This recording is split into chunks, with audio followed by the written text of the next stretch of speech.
আমি জানি না, তাই আমরা তো ভজ কৃষ্ণ বলবো না, আমরা কি বলবো জানো? ও গো ভজ গৌরাঙ্গ, কহ গৌরাঙ্গ, লহ গৌরাঙ্গে নাম রে। ভজ গৌরাঙ্গ, সবাই মিলে বলো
যে নিতাই বাবা, যে জন গৌরাঙ্গ ভজে সে হয় আমার প্রাণ। কথাটি কি বললেন জানেন? শ্রীপাদ নিত্যানন্দ আচার্য। ওহে বলি করছি, একবার গৌর বল। এই গৌর শব্দটিকে বলেছিলেন জানেন? কে বলেছিলেন গৌর শব্দ? চরিতামৃতে বললেন, এক কৃষ্ণ নামে জীবের যত পাপ হারে, জীবের স্বার্থ নাই সনাতন জীব এত পাপ করে। এক কৃষ্ণ নামে যদি লহ বহুবার,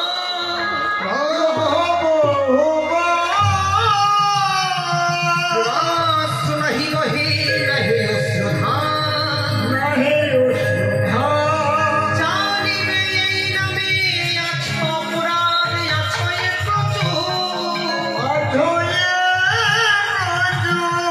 কৃষ্ণ প্রেমে ভীত না হয় অঙ্কু, না হয়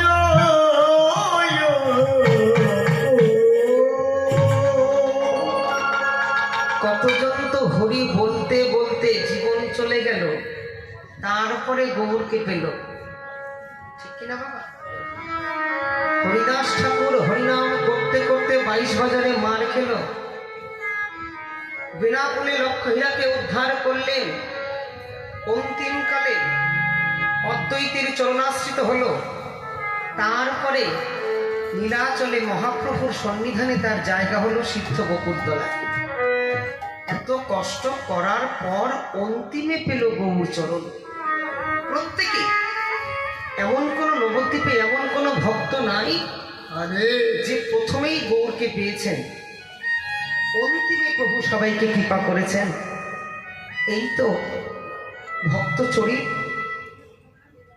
নবদ্বীপে আরো একজন ভক্ত ছিলেন যে প্রথমবার একবার গৌর বলেই তার চরণ যুগলে হৃদয়ে ধারণ করতে পেরেছিল।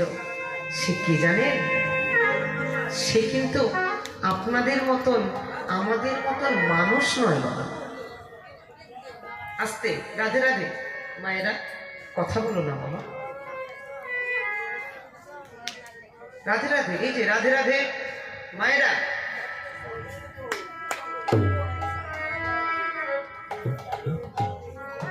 সে আপনাদের মতন আমাদের মতন মানুষ না বাবা। নবদ্বীপে আরেকজন ভক্ত যে একবার গৌর বলেই গৌরকে, গৌরের দুটি চরণ হৃদয়ে ধারণ করতে পেরেছিলেন। সে কে জানেন? সে কিন্তু কোনো মানুষ নয়, বারবার করে বলছি। সে একটি পোষ্য কুকুর। রাস্তা দিয়ে কুকুরগুলি ঘুরে বেড়ায়, দেখেছেন? আপনাদের এখানে আছে কুকুর? কুকুর পাওয়া যায়? কথা বলছেন না যে? আমি আপনাদের ছেলের সমান বয়স। শিবানন্দ সেন যে মহাপ্রভুকে অনেক ভালোবাসতেন, মহাপ্রভু নীলাচলে চলে গেছেন, আর এইদিকে শিবানন্দ ঠাকুর তিনি নবদ্বীপের সমস্ত ভক্তদেরকে ডেকে বলে, তোমরা কারা কারা যাবে আমার গৌর দর্শন করতে? তোমরা কারা কারা যাবে? যেসব ব্রাহ্মণ মণ্ডলী কিংবা সাধারণ মানুষ বলছেন যে শিবানন্দ ঠাকুর এবার আমি যাব, এভাবে যারা যারা যেতে চায় প্রত্যেককে নিয়ে শিবানন্দ ঠাকুর গৌর দর্শনে যাবে। মানে বুঝতে পারছেন? মানে জগন্নাথ দর্শন আর গৌর দর্শন একসাথে করবেন। তাই বাংলার ভক্তদেরকে নিয়ে শিবানন্দ সেন চলতেন ওড়িশাতে পুরী ধামে, যেখানে মহাপ্রভু থাকতেন। সমস্ত ব্রাহ্মণ মণ্ডলী বলছেন, শিবানন্দ ঠাকুর আজকে আমাকে নিয়ে চলুন। বলছেন অবশ্যই নিয়ে যাব।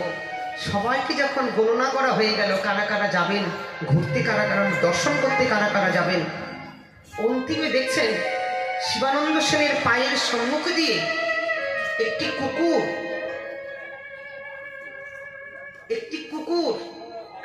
শিবানন্দ সেনের আস্তে ছোট শিবানন্দ সেনের পায়ের সম্মুখ দিয়ে ঘুরছে আর লেজটিকে নাড়াচ্ছে। যে জন ভক্ত প্রবর হয় বাবা,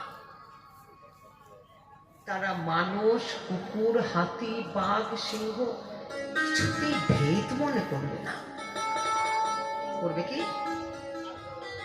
বলেন গীতার পৃষ্ঠায় বলছে, অহং কৃষ্ণ অর্জুন। তুমি সম্মুখে যাকে দাঁড়িয়ে থাকতে দেখছো পিতামহ ভীষ্ম, সেটা ভীষ্ম নয়, সেটা আমি। তুমি তীর নিয়ে দাঁড়িয়ে আছো পিতামহ ভীষ্মকে মারার জন্য, সেই তীরটাও আমি, ধনুকটাও আমি। আর তুমি যে ধরে আছো অর্জুন, এটা তুমি নও, এই অর্জুনটাও আমি। যে রথের উপর তুমি দাঁড়িয়ে আছো সেই রথটিও আমি, সারথিও আমি, এবং ঘোড়াগুলিও আমি। হে অর্জুন, চিন্তা করে দেখো কোথায় আমি নাই।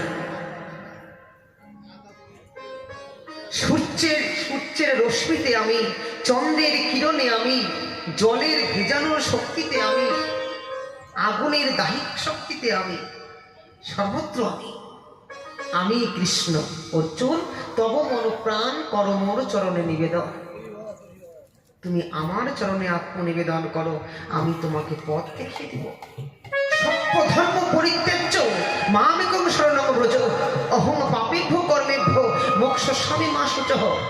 হে অর্জুন, তুমি আমার শরণাগত হও। তোমার পাপ, পুণ্য এবং মোক্ষের ভার আমি নিলাম। ভগবান সর্বত্র বিরাজমান। ভক্ত প্রহ্লাদজি মহারাজ প্রমাণ করে দিলেন যে জানো জগতি একটি জড় বস্তুর মধ্যেও ভগবান থাকে। প্রমাণ করে দিলেন না প্রহ্লাদজি? শিবানন্দ সেন দর্শন করছেন, ভাবছেন, ও হে কুকুর, তুইও গৌর দর্শনে যেতে চাস? যারা ভক্ত প্রবর হয় তারা মানুষ, কুকুর, পশু, পাখি কিছুতেই ভেদ মনে করবে না। তারা প্রত্যেককেই কৃষ্ণ ভক্ত মনে করে। কুকুরটির কাঁধে হাত রেখে বলছেন, কুকুর তুইও যাবি গৌর দর্শনে? ঠিক আছে, তোকে নিয়ে যাব। এইদিকে ব্রাহ্মণ মণ্ডলীগণ আপত্তি জানালেন। কি আপত্তি করলেন? যে শিবানন্দ ঠাকুর যাবেন ভালো কথা, এই কুকুরটিকে নিয়ে আবার গৌর দর্শনে কেন যাবেন? এই কুকুরটিকে আবার ভক্ত নাকি? জমিদার তো আসলে ফ্রিতে নিয়ে যায়, কিছু মুখের উপর বলতেও পারি না, 6 মাসের ভরণ পোষণ দিয়ে নিয়ে যায়, তাই আমরা যেতে পারি। আবার কুকুরটিকে নেওয়ার কি দরকার? ব্রাহ্মণগণ বলছেন, মহারাজ এই যে জমিদার বাবু শিবানন্দ ঠাকুর, এই কুকুরটি যখন যাবে সেই গাড়িতে কিন্তু আমরা যাব না। শিবানন্দ সেন বলছেন, চিন্তা নাই, আপনারা গাড়িতে করে যাবেন, গরুর গাড়িতে যাবেন, আমি রাস্তায় হাঁটতে হাঁটতে যাব কুকুরের সাথে। ঠিক আছে, মাতামাতি তুমি করো, আমি করতে পারবো না, আমরা কেউ মাতামাতি করবো না। দাঁড়ালেন গঙ্গার পাড়ে। মাঝি দাঁড়িয়ে আছেন নৌকা নিয়ে। মাঝিকে দেখে শিবানন্দ সেন বলছে, হে মাঝি, পার করে দাও। ব্রাহ্মণ মণ্ডলী পার হয়ে গেলেন। শিবানন্দ সেন আর তার কুকুরটি নদীর পাড়েই বসে আছেন, কেউ পার করতে আসছেন না। ওপারের মাঝিকে ডেকে বলছেন, মাঝি আমাদেরকে পার করে নাও। মাঝি বলছেন, হে ঠাকুর, তোমাকে পার করবো বটে, কিন্তু এই কুকুরটিকে পার করবো না। কেন জানো? এই কুকুর যদি আমার নৌকায় উঠে, কোনো ব্রাহ্মণ বৈষ্ণব আমার নৌকায় উঠবে না, আমার পারাপারের ভাড়াও হবে না। শিবানন্দ সেন বলছেন, তোমার নৌকায় যতগুলি জায়গা আছে প্রত্যেকটি জায়গার মূল্য আমি দিয়ে দেব, তুমি কুকুরটিকে পার করো। বলে তাহলেও হবে না, ওখানে গঙ্গা মাটি দিয়ে আমাকে নৌকাটি ধুইয়ে দিতে হবে। বলছেন তাই দেব। এবার দুটি নৌকা পাশাপাশি যাচ্ছে, একটা নৌকার মধ্যে শিবানন্দ ঠাকুর আর তার কুকুর, আর আরেকটি নৌকার মধ্যে ব্রাহ্মণগণ এবং যারা বৈষ্ণবগণ, তারা দুটি নৌকা পাশাপাশি যাচ্ছেন। আর ব্রাহ্মণগণ বলছেন, মহারাজের ভাব দেখে বাঁচি না, এই কুকুর যাবে গৌর দর্শন করতে, এই কখনো হয়? একটি কুকুর আবার ভক্ত হয়? এই পাগল হয়ে গেছে শিবানন্দ ঠাকুর। অস্পৃশ্য জাতি, এই কুকুরকে নিয়ে কিনা গৌর দর্শনে যাবে।